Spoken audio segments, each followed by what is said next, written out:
Brussels negotiator Michel Barnier called for political intervention in the Brexit talks after conceding his mandate could kill any chance of a trade deal. The Frenchman suggested the European Union was ready to drop its key demands on access to Britain's water and the application of state aid rules in order to seal a last-ditch compromise this autumn.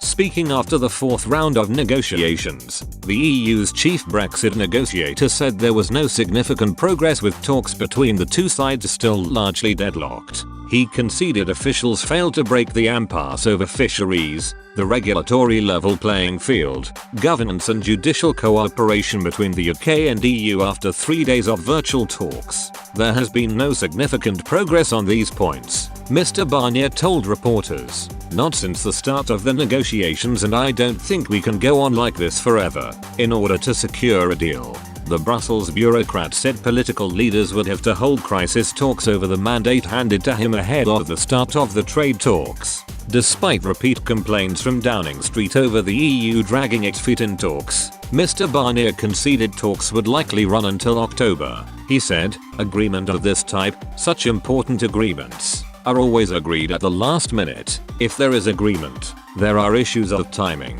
It's basically looking for a tunnel that we have done on a number of previous agreements. Perhaps at the end of the negotiations in October, we will no doubt need a very intensive round in order to get to the finishing line. We're going to need the coming 3 or 4 months, even if we work more intensively in July, August and September. We're going to go right up to the line in October to find an agreement," he added. This means negotiations will need now some extra political momentum. I've hoped that the British side will be given full leeway to negotiate on their side, but the Frenchman hinted it could be the EU that is about to fold in the negotiations to headway towards a deal. In a climb down from his previously stated maximalist position, Mr. Barnier said the bloc would have to move towards Britain's stance on fisheries. He said, "We have very strong positions on both sides. The EU wants the status quo. The UK wants to change everything. If we want an agreement, we will have to discuss somewhere in between those two positions. We are prepared to discuss what needs to be discussed." The mandate handed to him by member states said Mr. Barnier must uphold same level of access to Britain's waters for European fishermen. However, the Frenchman said, "We recognize that now the UK is a third country, it has sovereignty over its own waters. It is no longer bound by the common fisheries policy, and on state aid, where the mandate proposes that EU state aid rules be applied to British law." Mr. Barnier signalled a compromise after complaints made by David Frost, the UK's chief negotiator, in recent weeks. In a letter to Mr. Barnier last month, Mr. Frost accused the bloc of putting forward an egregious proposal and simply not a provision any democratic country could sign.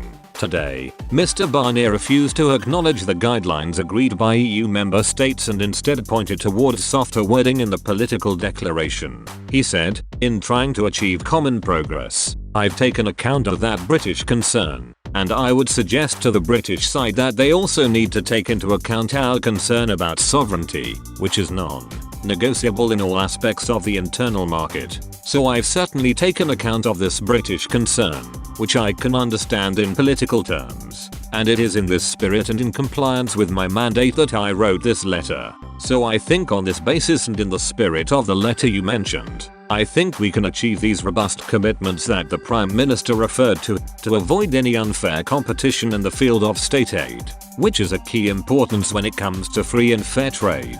We need to work together in order to come up with the appropriate toolbox. The robust commitments that we are clear about is how effective these mechanisms will be so they can ensure long-term fair sustainable competition between the EU and the UK. But we haven't got there yet.